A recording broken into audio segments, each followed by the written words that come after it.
For a long time, I've really loved obi strips, which is when you buy a record in Japan, they have that strip of paper that usually has a ton of information in Japanese writing. And I've always just loved how it looked. I like the aesthetic. And so the decision with part one was to find artwork that seemed to fit the sound of the record, but then include the obi strip, which made it very clear that it was a part one and that there would be more records coming after. And we committed to the obi strip and wanted it to be the same in all four, just with different colors. So that was a very, purposeful decision to make sure, even just visually, you couldn't divorce one record from the next, but then still allow each record cover to have a kind of individual, original look. The record cover for the Universal Sigh, I wanted it to look more like a pop record cover, which is why there's a photo of me. It's a pretty unusual decision for me personally to put a photo of my face on a record cover. I was getting my portrait taken and I was covering my face in all these crazy ways. And yeah, so because the record to me, from a production perspective, was definitely the most pop forward thing I had ever made, I wanted the record cover to feel personal, but also kind of look like it could be a pop cover, which is why there's a picture of me. On the back of the album, which you would only see if you have the vinyl or the CD, there's actually a picture of the holly tree, which is referenced in Absentee Heartbeat, which is a song on the record. Yeah, so those are my hands. I can't remember, I think maybe my friend's daughter had painted my hand. I can't remember why, but I had a neighbor, our best friends were our neighbors for a while, and their daughter would paint my fingernails pretty frequently. Music at that point was not my career anymore, so I just didn't have a lot of time to make it some elaborate thing. And I was mostly just trying to finish the record and get it out into the world. That's why I was a bit more, I don't know, I think I just, maybe mentally, I just needed to finish it and give it to the world and let it be. At that point, I didn't even know if I was going to get to make part 2 or 3 or 4, and I didn't really know what was going to happen with my music, so I wasn't thinking too far ahead.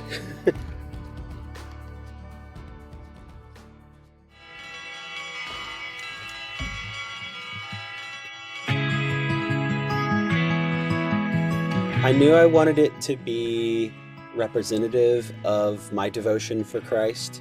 I wanted someone to pick it up, if you're holding the vinyl, and I wanted somebody to kind of wonder, like, what is this? And there's actually a lot of thought behind this album's artwork, and so I'll try to think of how to succintly dissect it for you. But originally, Every Power Wide Awake was more experimental and darker. And so I obsess over cover art matching the record, the songs. And so for a while, there were actually much darker cover options for Every Power Wide Awake to match what was a darker record. It had more noise. It had a few songs I chose to leave off. I think they were too controversial lyrically. And so one of the original covers even had I was obsessing over this idea that we are crucified with Christ. And so I was toying around with these surrealistic collages I was making where it was a crucifixion scene, but I was trying to represent myself on the crucifixion, on the cross, literally, in Christ, because there's this theological idea that we are crucified with Christ. So at one point I even had, this might seem really offensive to some, but I think my process is always an experimental one and prayerful. But at one point, Christ's head, there was a skeleton smoking a cigarette, which is a Van Gogh painting. And my sisters actually were the ones who said, you can't release a devotional piece of art with that image because it will feel disrespectful to people who don't understand the meaning. So I rethought it, and then as I finished the record and the record became a bit more peaceful and less intense, I needed to find art that would match the scope of the record, because it's a big record. There's a lot of songs, there's a lot of sounds. It needed to feel visually it needed to represent the size of the album, while also saying like this is a work of art that is poetic and devotional and honoring of Christ. So anyways, I landed on this Albrecht, I can never say his name correctly because I don't do a good German accent, but Albrecht Dürer. He was a German artist from Nuremberg, which is a city where my wife and I lived for a little while. And so we feel a connection to Nuremberg. We feel a connection to him. And that woodblock print series that's represented on the cover of Every Power Wide Awake, it goes through, at least that one is Revelations. So what you're seeing on the cover of Every Power Wide Awake is called the Adoration of the Lamb, which is a scene from Revelations. I love Revelation because it's pretty far out. So it's a public domain image. I got it off of the Met, which is the museum in New York, the art museum. And so at first the cover was just this black and white woodblock print, and I thought it doesn't have enough life. It doesn't, like when I look at it, it's cool and it's far out and it's mysterious and it's spiritual, but it was missing something. And so I printed it and I had my wife color it in using colored pencil. And that's when I saw it, I thought, that is it. This is perfect. So that's the cover you have, is the woodblock print. My wife Annababe colored it in with colored pencil. We chose a different color for the Obi strip, obviously. And then if you hold the physical copy, there's a couple different versions of the record. I don't know if you've seen the different versions. Because if you have the first printing, it has a real Obi strip. So if you remove the Obi strip, you see the secret. It was this kind of this Easter egg that you pull it back and there's this kind of funny little collage of the llama. And then on the back, I have this book. It's a book of photos from Ireland. There's a lot of imagery from that book that involves Christianity, Catholicism, Protestantism. I loved that picture of the girl holding the lamb felt so unbelievably beautiful to me. I could have probably just put it on the back of the record and not asked for permission.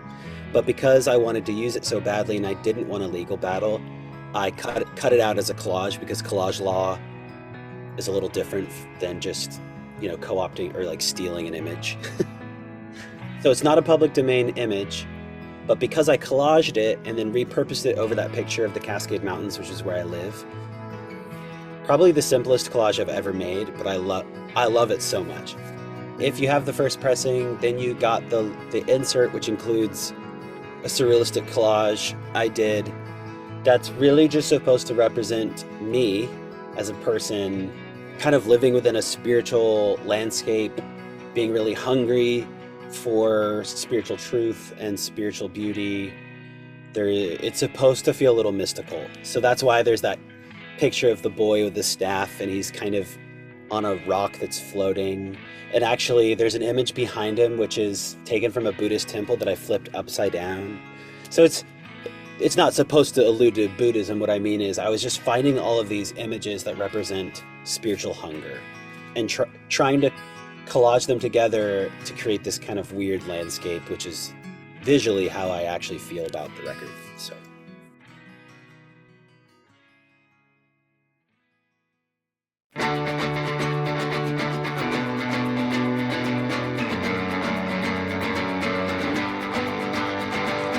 So I've been a fan of analog collage for a long time. I really like surrealistic collage. I've been a fan of Hugo's collage and had been a fan for years. And what I would do is I would listen to my projects, and on occasion I would look at his collages to see if any of them would fit. And as a Catacomb Hymn came together, I was looking at his collages online, and there were the two that I used for the record, and they exude volume, they look loud, and they look angry or passionate, a little unhinged. So it was really as simple as me writing him and just saying, hey, I'm a huge fan, can I license these two images? And I actually think he had heard of my music, which helped. So that's where those images came from. I just thought they fit perfectly with how the record feels and sounds. And then the collage on the inside of the vinyl, where there's that family sitting around the table and all the kids are folding their hands. Yeah, there's stuff on their plates, a centerpiece, I think some flowers. And then there's an organist who's kind of coming out of some weird psychedelic window on the table. It's not, I wouldn't read into the symbolism too much. I just loved the way it looked, but it did kind of give off this religion, scarred by religion, uncertain how we feel about religion. I think that record has a lot of that in its DNA lyrically.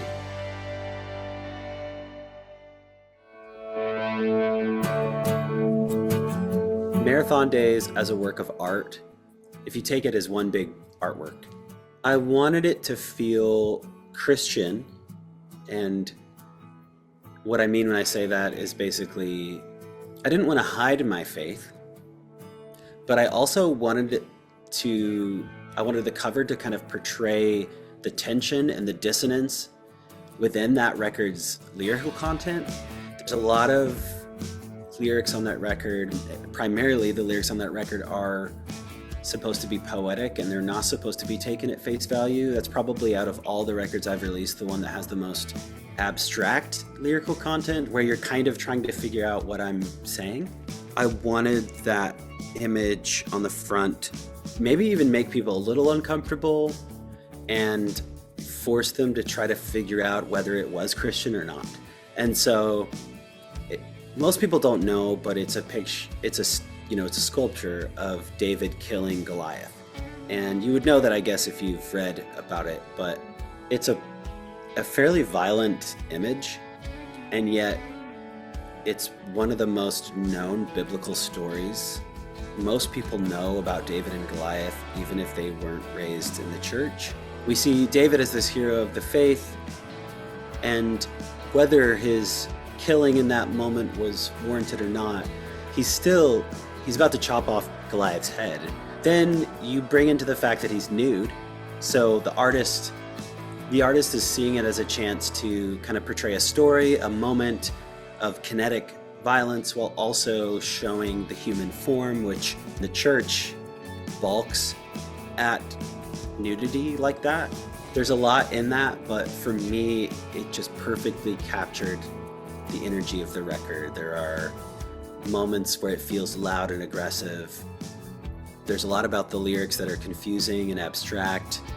You can't figure out, is this a Christian artist or not? And even then, the statue or the sculpture is, at least in my opinion, kind of peaceful in a way, because it can just sit. Like, if I had it in this room, it could sit on a mantle and just be there. That's the best way for me to describe why I chose that image. It definitely has, I think some people don't listen to the record because of it. The color palette on that one, what was the choice? Because I mean, obviously, like, the single covers had, like, you had changed. I think there was like some, like, it was like black and green or black and blue. Then the final, like, actual album was the pink and black. Mm-hmm. What was the significance of that? That's a good question. For some reason, when I was recording Marathon Daze, I kept thinking and imagining coral, like red and pink, almost like a pastel reds, pastel pinks, somewhere between red and pink. And not as a statement, it just, that was the mood of the record. And I did do vinyl artwork for it that it's never been made. But on the back, there's a pastoral image of a shepherdess and a shepherd and some sheep, really, really, really, really old. That one as well has that coral pink. I don't know if I'd use the term pink, but yeah, it's probably more pink than red. And then that record, I'm thinking a lot about time.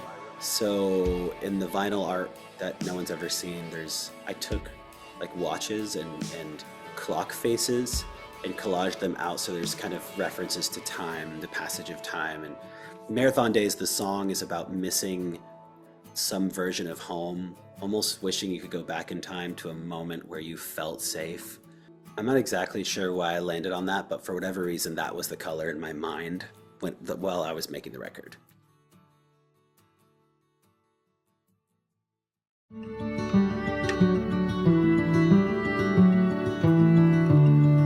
I love using public domain images. I love using tools that are accessible for anybody. I was searching winter landscapes that were public domain, specifically American landscapes, although the landscape on the back is European. But the one on the front, I believe, is New York or Vermont or something, and maybe Massachusetts. And it just looked how I wanted the record to feel for people, which is somewhat nostalgic, calm, wintry, not too deep and dark of a winter, but a cold one. And it just, I kind of wanted the record to look like, even when I chose the font, and because I designed it, I wanted it to look like something you might find at a thrift store for a quarter, because no one wants to listen to it.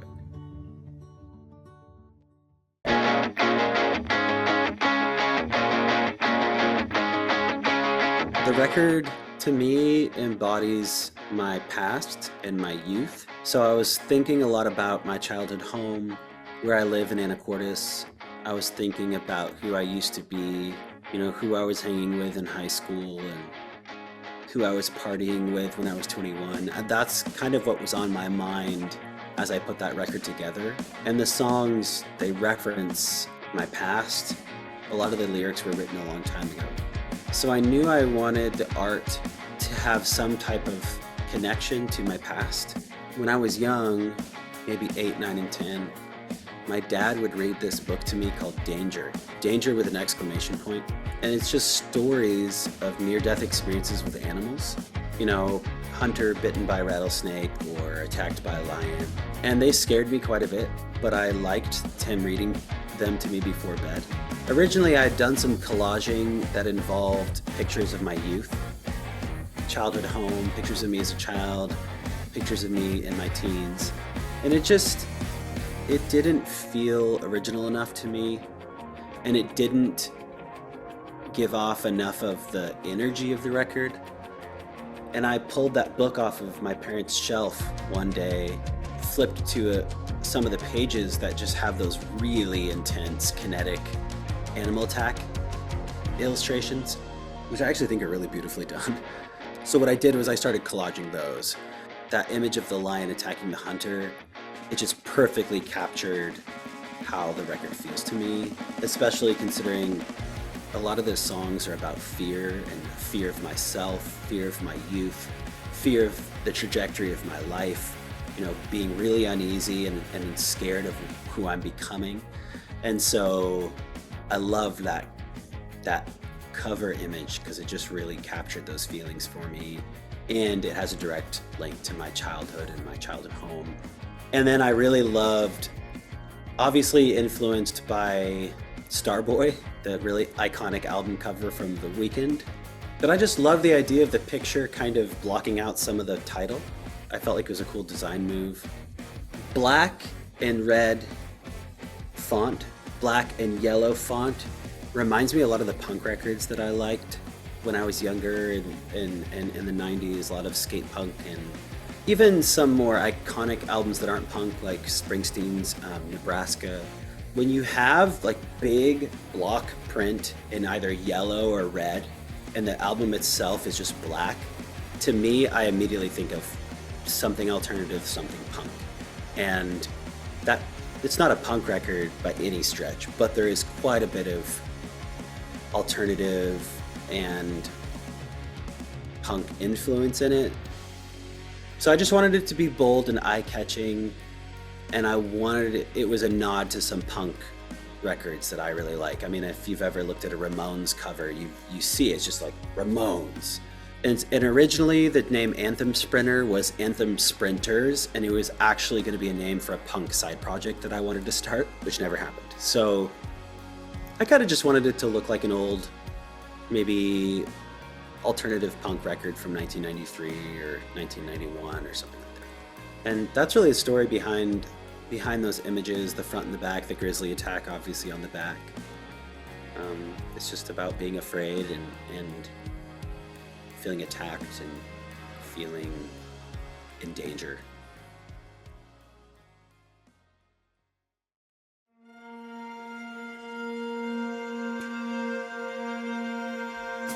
This album had so many different variations. It's gone in so many different directions.